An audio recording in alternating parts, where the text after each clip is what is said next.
Você está numa reunião de trabalho ou conversando com alguém importante e aí surge uma pergunta. Você sabe a resposta e ela está aí em algum lugar na sua cabeça. Você abre a boca para falar, mas no meio da frase o pensamento ele simplesmente some, ele evapora, dá um branco. Você gagueja, tenta achar a palavra certa, perde o fio ali e usa aquela muleta clássica, né? Ih, esqueci que eu ia falar. Ou então acontece o contrário, você precisa tomar uma decisão rápida sob pressão e a mente vira um turbilhão de pensamento desordenado. Parece que a cabeça está patinando e não sai do lugar. Você sai da situação com aquela sensação incômoda de frustração, pensando, pô, sou devagar mesmo, eu não nasci com esse, sei lá, dom de pensar rápido, não tenho uma boa retórica. Deixa eu te falar uma coisa de verdade mesmo, sendo honesto com você. Você está olhando para o lugar errado. A velocidade do seu raciocínio e a sua capacidade de conectar ideias em tempo real não é um dom místico, não é um talento de nascença, não se resolvem somente com alguns truques de oratória. Isso é um resultado direto do estado físico do seu córtex pré-frontal. Quem trava no meio de uma frase ou não consegue estruturar um argumento não tem um problema de comunicação apenas, tem um problema de biologia. E hoje eu vou te mostrar por que esse seu hardware está travando e como ligar os motores do seu cérebro. E aí, vamos ser automático? Eu sou neurologista, sou formado há mais de 13 anos. Ao longo desse tempo, seja no consultório, CTI, na correria de pronto-socorro, eu cansei de ver pessoas inteligentes se achando incapazes porque a mente simplesmente falhava na hora H. Para entender por que você trava, a gente precisa dar um nome correto às coisas, né? Quem nomeia domina, é a arte do domínio da linguagem, isso é muito importante, dar nome ao problema. A estrutura que gerencia a sua inteligência em tempo real é chamada de córtex pré-frontal. O pessoal chama de CPF, mas eu prefiro córtex pré-frontal. Pensa comigo. O córtex pré-frontal é o diretor executivo do seu cérebro. Ele é responsável pelo planejamento de longo prazo, pela tomada de decisões difíceis, pelo controle inibitório, por algo chamado de memória de trabalho. A memória de trabalho é como se fosse a sua mesa, né, do seu escritório ali mental. É o espaço onde o cérebro ele vai coletar as informações para você cruzar os dados, antecipar uma objeção de um cliente, de uma pessoa e formular um argumento articulado enquanto a gente está falando. Quando o seu córtex pré-frontal está operando em plena capacidade metabólica, você vai voando. O raciocínio é mais fluido. Mas o grande problema é que o córtex pré-frontal é uma das estruturas mais caras energeticamente falando, né, de todo o corpo humano. Ele consome uma quantidade muito absurda de glicose, oxigênio. Justamente por ser o mais caro, ele é o primeiro sistema a ser desligado, colocado no estado de stand-by, quando o seu corpo ele entra num modo de crise. E o que é que desliga o seu diretor executivo? Vamos aqui ao primeiro mecanismo. O primeiro grande sabotador da sua agilidade mental é a ansiedade elevada. Eu atendo direto no consultório pacientes que chegam dizendo, pô, doutor, acho que eu tô com TDAH, minha memória sumiu, meu foco, eu não consigo mais raciocinar, me concentrar em nada, me distraio muito fácil. Aí eu faço anamnese, percebo que a maioria das vezes não é TDAH, é uma mente sobrecarregada. Quando você vive no piloto automático do estresse, o eixo, aquele HPA, eixo hipotálamo, hipófise, adrenal, que é o principal sistema de regulação do estresse no nosso organismo, ele fica disparando cortisol e noradrenalina o tempo inteiro. Bioquimicamente, né, o cortisol alto ele vai desregular as conexões do córtex pré-frontal e hiperativa a amígdala, que é o nosso centro emocional, o nosso alarme, o sistema de alarme emocional. Imagina uma empresa onde o alarme de incêndio está tocando no volume máximo o tempo inteiro. Você acha que o diretor executivo dessa empresa consegue sentar na mesa e redigir um relatório complexo, ler alguma coisa com calma? Não consegue. O cérebro, ele não quer que você seja feliz ou que você brilhe numa reunião. Ele quer que você sobreviva. Um sistema de sobrevivência. Se a amígdala entende que você está em perigo, ela sequestra a energia do seu cérebro para as reações de luta e fuga. Não sobra uma energia metabólica ali para você ter um raciocínio mais elaborado, focar naquilo que é importante para você naquele momento. A cabeça para, você vira uma reação pura. Aí você junta isso a uma noite mal dormida, que a gente vai falar do sono agora. O sono é um ritual de faxina do nosso cérebro. Eu já falei isso em outro vídeo e o link está aqui na descrição. Uma única noite de privação reduz drasticamente nossa velocidade de processamento cognitivo e a fluência verbal do córtex pré-frontal. Sem dormir, a sua mesa de trabalho mental, ela como se estivesse encolhendo. Você tenta acessar essas informações, mas esse caminho sináptico está bloqueado pelo cansaço, pela fadiga. Não tem como pensar rápido, né, se o hardware está operando sem energia. Não tem como. O sono aqui é de extrema importância também. Agora a gente vai falar de um outro, né? Deixa eu te apresentar um argumento que você não vai ouvir em nenhum outro tipo de canal de técnica de oratória por aí. Isso aqui é ciência, não é nenhum achismo não. Tem uma revisão publicada no BMJ, o British Medical Journal, de 2025. Os pesquisadores analisaram 133 estudos com mais de 200 mil participantes, avaliando como diferentes tipos de exercícios impactam nas funções como memória, atenção e raciocínio. A conclusão foi: atividade física melhora a cognição em todas as idades. Os benefícios começam a aparecer em 1 a 3 meses. O artigo está aqui na descrição, vou deixar ele aqui embaixo. Se atentem a um ponto importante aqui. 1 a 3 meses. É preciso uma constância para você conseguir colher o fruto dessa atividade física. Não é simplesmente começar numa semana e na outra você já achar que, pô, não deu certo comigo, eu não gosto muito disso não funciona. Mas o mecanismo que me interessa aqui, nesse contexto, mais específico é o exercício de força. Quando você faz musculação ou qualquer atividade de resistência, o seu músculo esquelético ele vai contrair e libera na nossa corrente sanguínea uma substância muito importante chamada irisina. A irisina é uma miocina com uma capacidade muito impressionante. Ela atravessa a barreira hematoencefálica, entra no nosso córtex e vai direto bater na porta lá daquele córtex pré-frontal e da região do hipocampo, que é a região da memória. Lá dentro, a irisina ela vai estimular a expressão de uma proteína chamada BDNF, ou fator neurotrófico derivado do cérebro. O BDNF é um tipo de adubo para os nossos neurônios.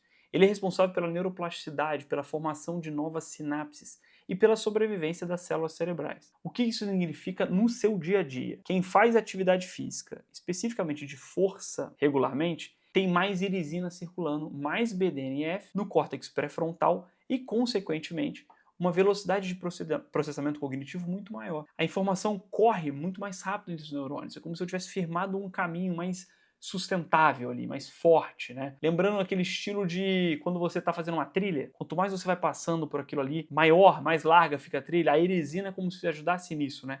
Trazer um espaço maior ali. E aí a gente imagina que esse neurônio mais forte, né? Então a gente tem um caminho um pouco mais robusto. E aí, novamente, eu vou falar o que eu já falei em vídeos anteriores. E eu afirmo, isso aqui é meio categórico, eu não sou muito fã médico, normalmente não é muito fã de falar sempre ou nunca. Mas aqui, baseado nesses 13 anos de consultório, eu nunca vi uma pessoa com raciocínio afiado, resiliente, rápida, que não se mexe. Nunca. Não é uma questão de estética que a gente está discutindo. Não adianta fazer joguinho de celular para treinar a mente se você passa o dia sentado, beleza? O terceiro pilar que está destruindo a sua linha de raciocínio é o que você anda dando de comer para sua mente. A gente não é um lixão para acumular qualquer coisa, beleza? O Brasil hoje é o terceiro país que mais consome rede social no mundo. A média de tempo que o brasileiro passa na internet passa de 9 horas, mais de 9 horas por dia. E o que a maioria consome nesse tempo? Conteúdos de 15 segundos, um vídeo curto atrás do outro, Reels, TikTok, shorts no YouTube, um scroll infinito que vai entregando pra gente uma descarga rápida de dopamina a cada piscadinha ali na tela. Olha que interessante isso que aconteceu em 2024. O dicionário de Oxford escolheu a palavra do ano de 2024, a expressão de brain rot, que significa, em tradução livre, a putrefação do cérebro. É a fadiga cognitiva extrema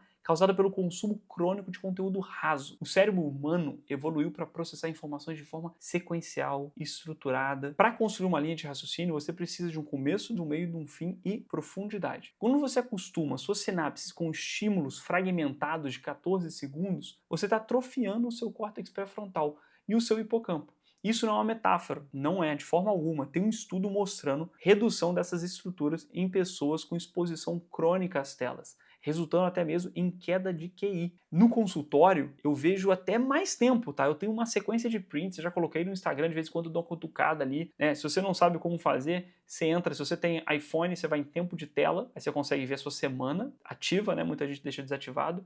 E quem tem Android vai lá, bem-estar digital e controles parentais, e aí você consegue ver lá o seu tempo de tela. Vários pacientes com ansiedade, quando me procuram, estão ali em mais de 10 horas de tela. Já peguei paciente com 14 a 15 horas de tela. Não é mentira, tem esses prints lá nos meus stories. Isso é muito sério, né? A sua atenção ela vai ficando picotada. A sua capacidade de manter o foco em uma única ideia por mais de 2 minutos ela vai evaporando. Uma vida ansiosa normalmente é uma vida rasa. Se a sua dieta mental é baseada em futilidade e velocidade sem contexto, o seu cérebro ele perde a capacidade de estruturar pensamentos mais longos. Na hora em que você precisa defender um argumento em uma reunião, num local de trabalho, a sua mente simplesmente não consegue, não sabe como conectar um ponto A ao ponto B. Ela desaprendeu a pensar sequencialmente. Enfim, você já entendeu o mecanismo. O cérebro ele trava por causa desse excesso de cortisol. Não é só isso, né? Mas estou tentando falar dessa neurobiologia por trás de toda essa situação. Esse cortisol alto, falta de sono, né? Falta do movimento, de atividade física, o excesso de lixo digital. Agora a gente vai passar para a solução. 4 passos. O primeiro passo é a presença matinal. Você já passou por isso, tenho certeza. Acorda e a primeira coisa que você faz, ainda né, com o olho meio fechado ali, é pegar o celular, abrir o Instagram, ver um WhatsApp. Ali, nos primeiros minutos do seu dia, você já inundou o seu córtex pré-frontal com dopamina barata e atenção fragmentada. O dia começa estragado antes mesmo de você tomar um café. Faz um teste comigo a partir de amanhã. 20 minutos sem celular ao acordar. Atenção total a cada ato. Sente a água do banho caindo. Sério mesmo, fecha o olho. Parece muita loucura, mas não é. Não é. Faz esse teste comigo aqui, depois briga comigo se você acha que não serviu de nada, mas duvido que não sirva. Começa ali, sentir a água do banho caindo. Quando você passar um shampoo, você sente passando esse shampoo. Quando você for tomar seu café, né, você sente o gosto do café, vê aquela fumacinha saindo. De preferência, se você tiver ali na sua casa uma janela que dê para um lugar mais verde, né? Ou, enfim, uma janela para você olhar um certo horizonte ali. Abre, observa, tá? Você está treinando as estruturas do seu cérebro para sustentar o foco antes de receber qualquer estímulo externo intenso e fragmentado. É como aquecer o motor antes de você sair engatando a marcha, sabe? O segundo passo, uma curadoria mental. Troque 30 minutos de scroll por 30 minutos de uma leitura sequencial todos os dias. Um livro físico, uma literatura densa, um artigo, um documentário longo, sei lá. Force o seu cérebro a acompanhar uma linha de raciocínio que exige um esforço. O raciocínio sequencial, ele é tipo um músculo. Se você não treina, ele atrofia. É mentira esse papo de eu não consigo ler. Na verdade, você não treinou essa habilidade, beleza? Terceiro passo, a irisina. A gente falou da irisina. 3 vezes por semana, atividade física de força com intensidade de moderada a alta. Musculação, crossfit, calistenia, sei lá.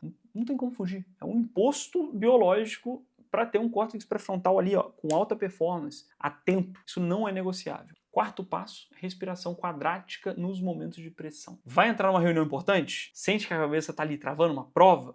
Faz um reset desse alarme. Inspira por 4 segundos. Antes de soltar, prende por 4 a 5 segundos, solta lentamente de novo em 4 a 5 segundos. Antes de puxar de novo, prende novamente e repete esse ciclo quantas vezes forem necessárias. Você sinaliza para aquele eixo, né, da hipófise que o perigo passou e devolve o comando de novo para o córtex pré-frontal. Sentir nervosismo é automático. Deixar que ele trave o seu raciocínio é uma escolha que você pode evitar regulando o seu corpo. Então, maturidade emocional é sentir tudo isso. A pressão, o medo de errar, o estresse do momento, sem ser dominado por isso. É ter o governo da sua própria mente. Não existe uma pílula de inteligência. Eu já vivi isso, né? Na residência eu estava exausto, cheguei a usar Ritalina, Venvanse, pelo diagnóstico de TDAH que eu tinha, e achava que isso era o maior problema do TDAH e queria alta performance. Para dar conta do recado, né? Para, sei lá, achando que o problema é só uma questão, um foco químico. Sabe o que aconteceu? Só aumentou minha ansiedade e o meu burnout explodiu ali. O diagnóstico estava errado. Eu precisava de um fundamento, né? Meu cérebro precisava de um fundamento, não de mais estímulo artificial. Você faz parte do seu próprio tratamento. A realidade é essa e não tem outro jeito. A ferramenta está aqui. Se você não quer usar, beleza. Ponto final, não usa. Mas se você quiser sair do automático e voltar a ter um cérebro afiado, o caminho está traçado. Escolha uma dessas mudanças na lista, uma só. Começa, pelo amor de Deus, só começa. Faz uma por mês, depois você volta aqui e me fala se funcionou ou não. Eu sou o Dr. João Marcos, esse é o Saindo do Automático. Até o próximo vídeo, tá bom? Ah, e não se esquece de se inscrever aqui no canal.